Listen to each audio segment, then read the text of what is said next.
네, 별똥이 아빠입니다. 오늘의 동화는요, 소가 된 게으름뱅이라는 동화예요. 많이 아실 텐데, 저도 이걸 처음 읽었을 때가, 그게 처음인지는 모르겠지만, 초등학교 2학년 때 읽었던 게 기억이 나요. 그때 참 재밌게 읽었는데, 물론 그때도 소가 될 거라고 믿지는 않고 읽었습니다. 자, 오늘은 2019년 1월 1일이에요. 아내와 뱃속의 별똥이와 그 동작동의 국립현충원에서 이제 방문을 하면서 이제 새해를 맞이했는데요. 자, 2019년의 첫 동화 읽어보도록 하겠습니다. 자, 오늘의 사자성어는 개과천선. 소가 된 게으름뱅이. 어느 마을에 일하기 싫어하는 게으름뱅이가 살았어요. 아내는 하루 종일 아등바등 일하는데 게으름뱅이는 빈둥빈둥 먹고 놀기만 했죠. 아내가 속이 터져 한마디 쏘아붙였어요. 가서 소목일 꼴이라도 좀 배워와요. 하는 수 없이 집을 나온 게으름뱅이가 어기적 길을 가는데 시원한 나무 그늘에서 풀을 뜯고 있는 소를 보았어요. 참 좋겠네. 이 소 팔자가 상팔자구먼. 게으름뱅이는 부러운 듯 눈을 끔뻑끔뻑하면서 소를 바라보았어요.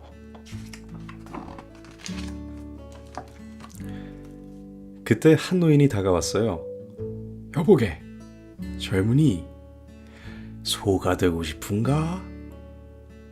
게으름뱅이가 천천히 고개를 끄덕였어요.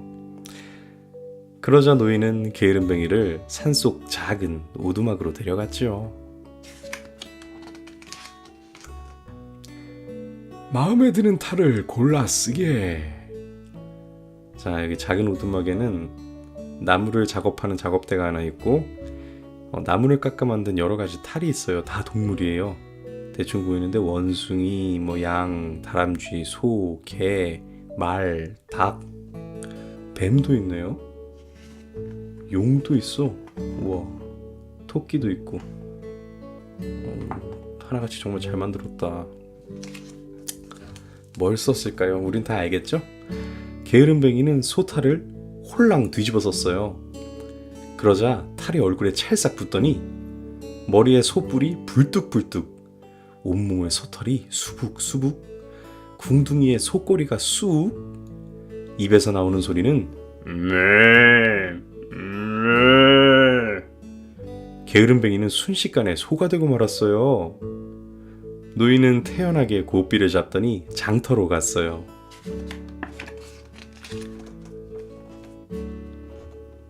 소를 구경하는 사람들은 소가 된 게으름뱅이의 입을 쩍쩍 벌려보기도 하고 등짝을 철썩철썩 두들겨보기도 했어요. 나는 소가 아니라 사람이야. 하지만 입에서 나오는 소리는 음메 뿐이었죠.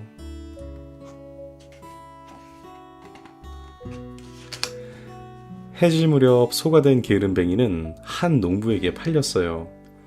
노인은 농부에게 당부했어요.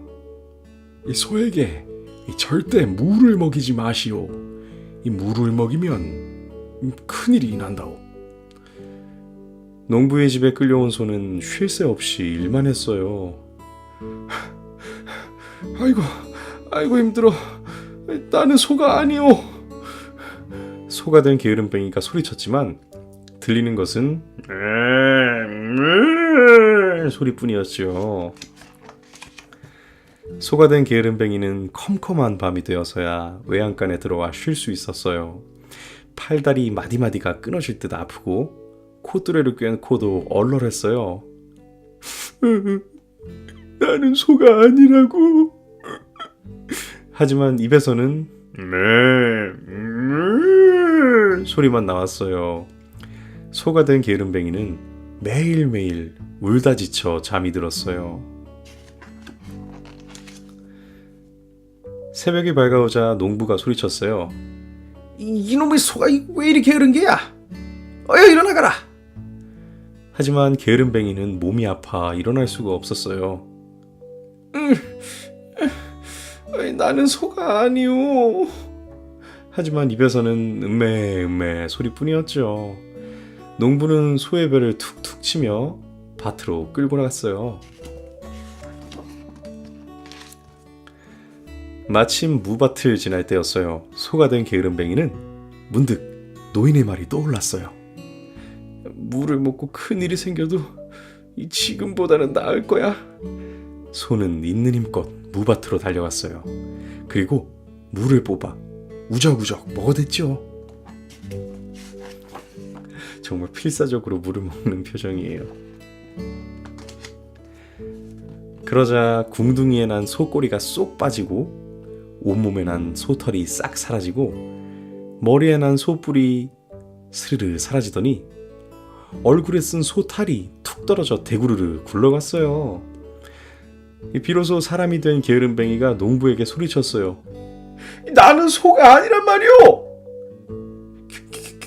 귀신, 아니 소가 사람이 됐다.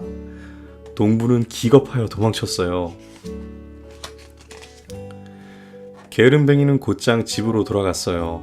아내는 오랜만에 돌아온 남편을 반갑게 맞았죠. 그날 이후 게으름뱅이는 부지런히 일하며 열심히 살았어요.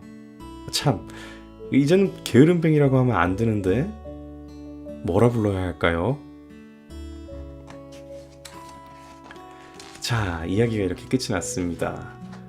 탈 이야기에 대해서 이렇게 알려주네요. 이렇게 한국 문화에 대해서, 전통 문화에 대해서 이렇게 또 동화를 빌어 이렇게 얘기를 해주는 코너도 있네요.